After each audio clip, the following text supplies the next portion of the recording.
Okay, so this is the next video in our continuation of our AWS series. So in this video, we will do one more use case study, a very basic use case study. Okay, so in this video, we will see, like we already covered S3 bucket, we already covered Lambda, we already covered CloudWatch logs. So in the last video, what we have covered is uh, like we have an EC2 instance, so we are taking some values from the EC2 instance and we are storing it to the DynamoDB. But the Lambda function, we are triggering it manually. So Lambda is not being triggered automatically, but we are triggering it manually. So, but Lambda is generally most of the time it's used for the event-based trigger. So if any event is being happen in the AWS, then we want Lambda should be triggered. So let's suppose we have the S3 buckets, right? And there is a one user. So user upload the file into the S3 bucket. And as soon as the file get uploaded into the S3 bucket, S3 bucket will send some notification to the Lambda function. And as soon as it get the notification, it will trigger its code, whatever the code being written, it will run that code. And then if it run that code, then the logs will be generated and the logs get stored into the CloudWatch logs. So here we are not triggering the Lambda manually. It is being automatically triggered on the basis of some event. So here event is S3 event. So we will see how to implement this, how to set the triggers, how to pass the notification from S3 to Lambda. So yeah, so what two resources we need? So we need S3 bucket, we need Lambda. So let's create one S3 bucket. So open the S3.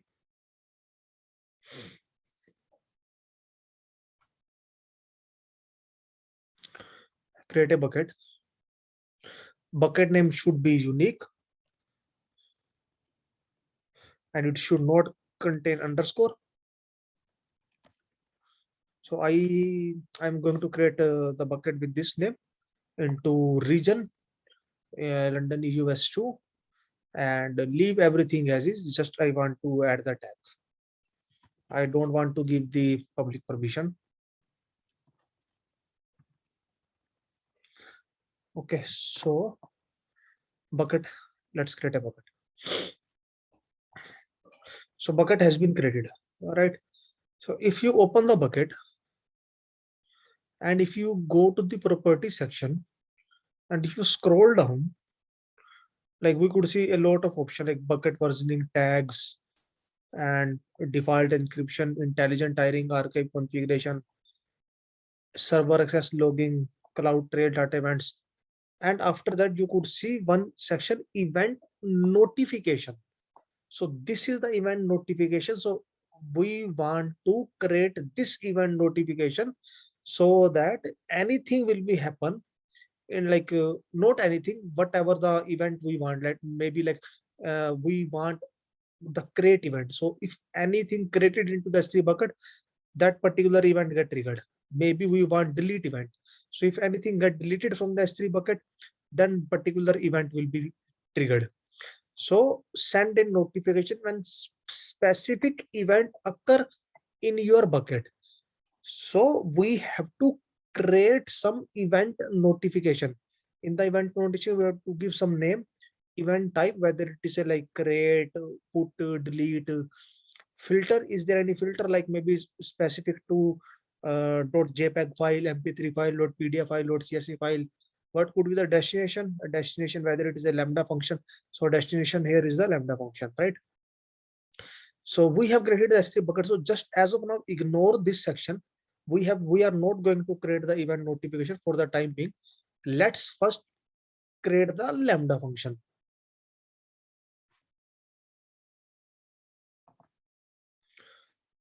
So open the Lambda. So right now there is no function. So create a function. Function from scratch. So my Lambda function, and we will write the Python 3.8. We will write the code in Python 3.8, and so we have to. So it will generate some logs and it will write that logs into the CloudWatch. So we need basic permission. So we will create a IAM role. So IAM role will automatically get created, and that IAM role give the permission to the. So let me show you as well, even though I showed you in the earlier videos. So if you open the IAM and if you go to the roles, right now we have 10 roles, right? And under the policies, we have 939 policies. So we will, where is Lambda? Yeah. So it will create a new role with basic Lambda permission. Okay, let's create a function.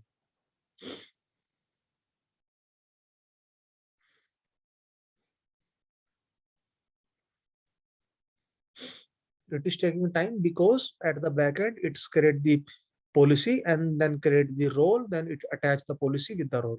So function has been created. So if you go to the IAM section, if you refresh it, now you could see there are 11 roles. And if you go to the policies, right now 939, if you refresh it, now we have the 940 policies. So this policy has been created at the backend, AWS Lambda basic execution policy, which will create the log group. So because we have to create the log group in the CloudWatch, then we have to create the log stream, then we have to put the log events.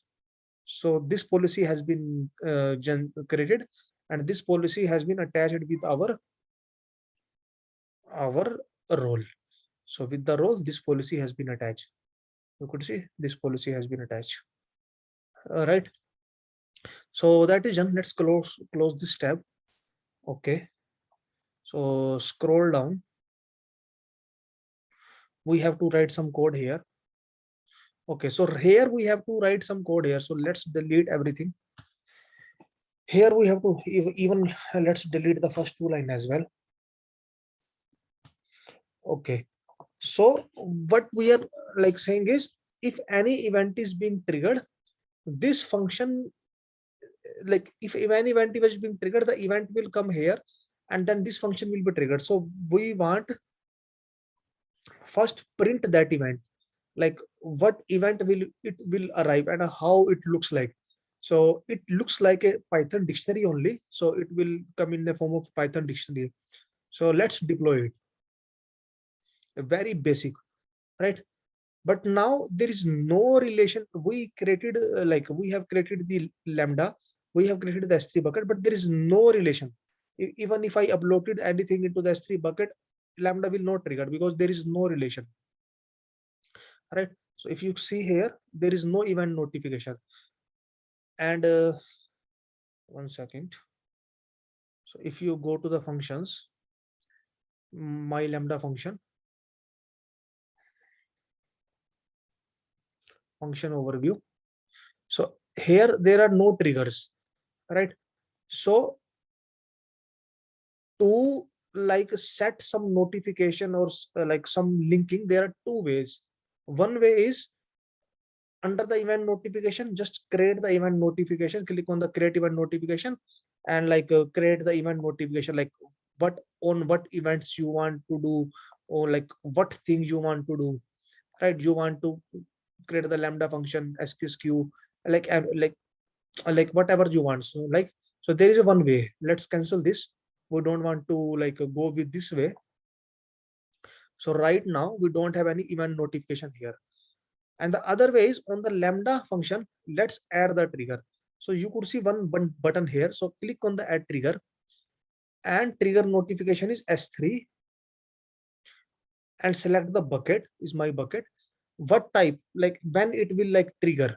So on the S3, all objects event create. So whether it is a copy, put, post, pull, like any event, any object will get created, then this will like triggered. So I acknowledge. Now if you notice, as soon as I will click on the add, you will see something here. Right now there is no event notification. So let's click on the add.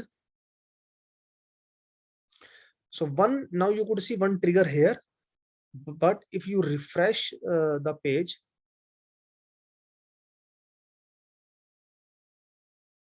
and you scroll down,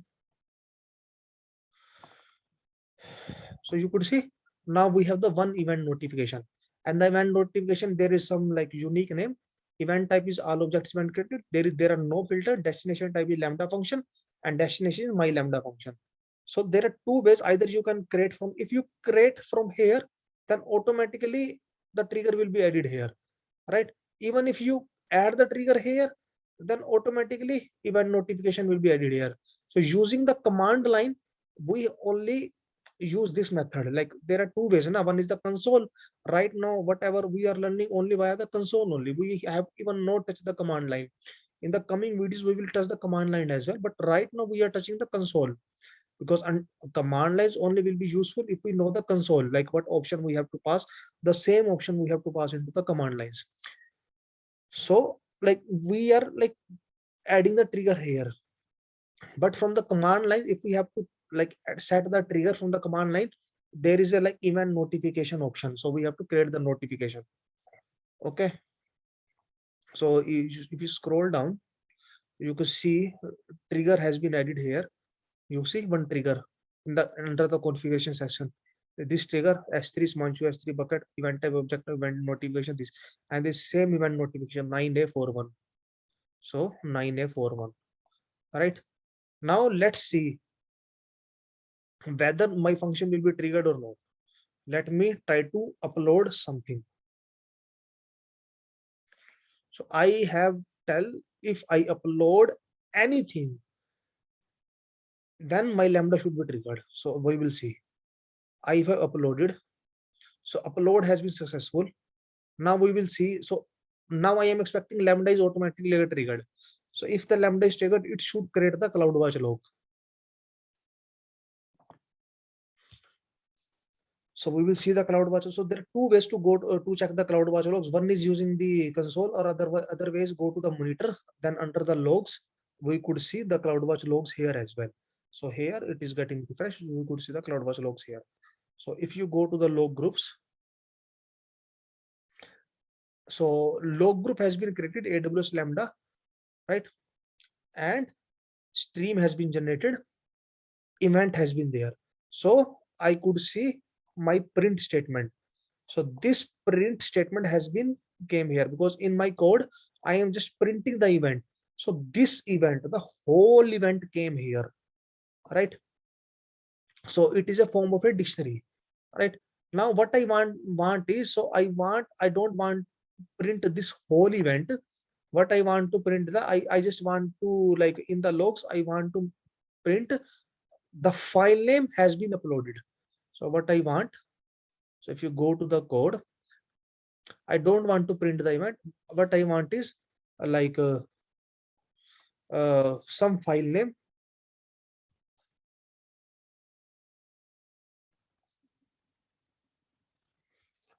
has been uploaded into S3,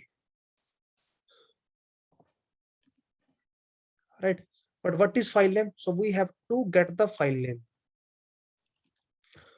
So if you check the event, this event is a dictionary. Within the event, we can find the file name as well, sample.txt, and this is the file name. All right. Okay. So how you will get this file name? So this is a dictionary, and dictionary there is only one key. Record, there is only one key. So we want this key, and the value is this. So we want this value, right? So the value is whole like this list. So this is the whole value. So first I have to select this record or so event of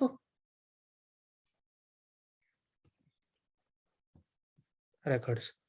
So if I do this, what will come into the file name? So in the file name, this whole like a list will become, and this list has only one element, that is the 0th element.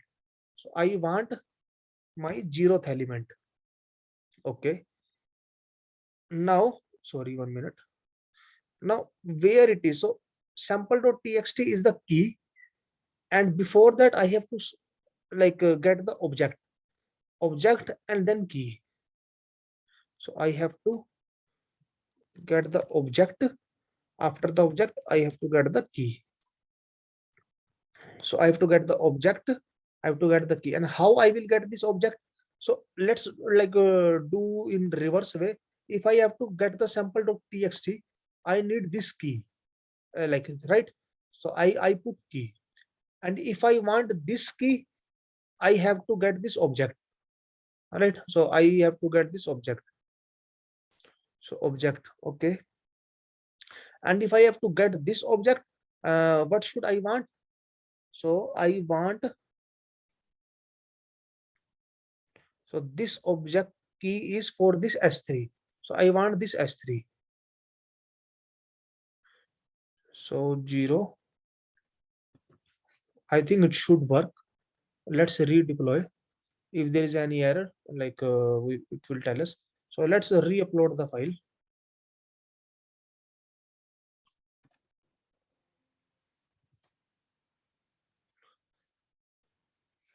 I am re-uploading the same file. So uploaded successfully. It should trigger, and there should be 2 log stream. So there is an error, a lambda function invalid error. So let's see what was the error. Okay, file has been uploaded into S3. Okay, syntax error, lambda invalid function. So what is error in line number 4?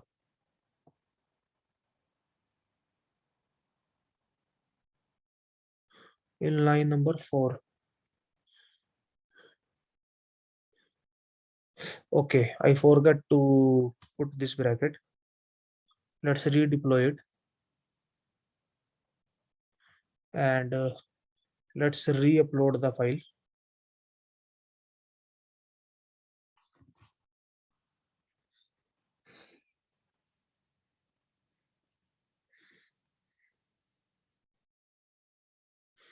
File has been uploaded. There should be 3 log stream now. Okay, so now I am getting the message sample.txt has been uploaded to the S3. Okay, so that's it. So we have now, like in the last video, what we are doing is we are triggering the lambda manually, but now we process the Amazon S3 events with the AWS Lambda. So this is like, we are right now, we are just printing something. We are just printing the events, right?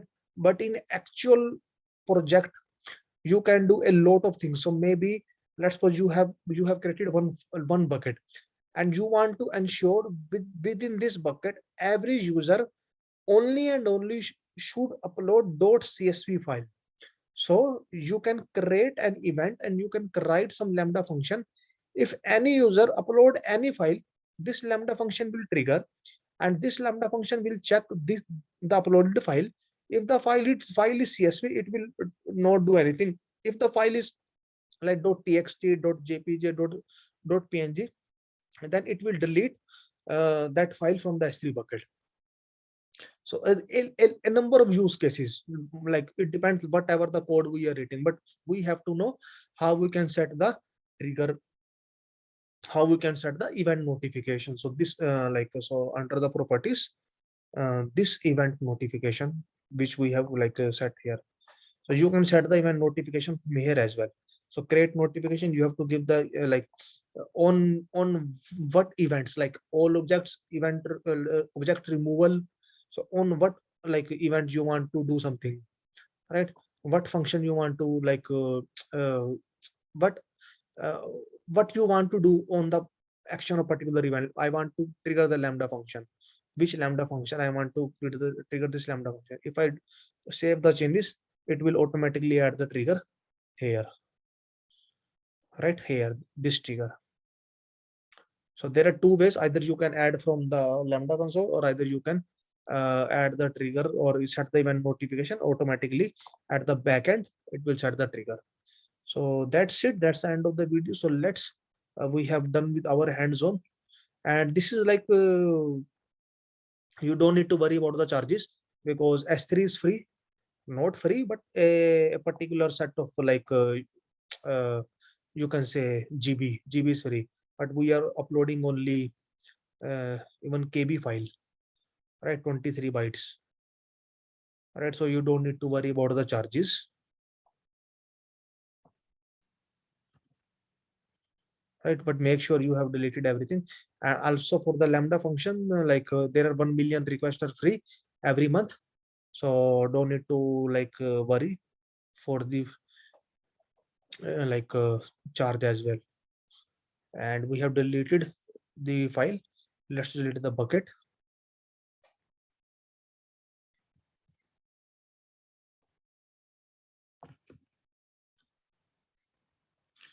We have deleted so let's delete the log groups.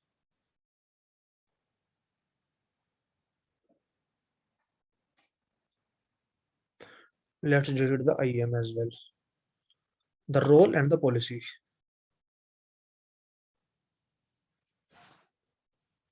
So go to the roles. So this role was created when we have created the Lambda. So delete.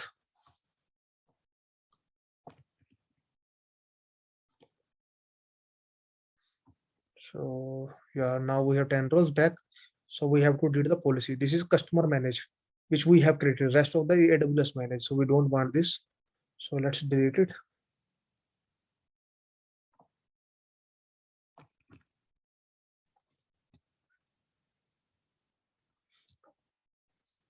Now again back to 939. So that's it. That's the end of the video. Thank you.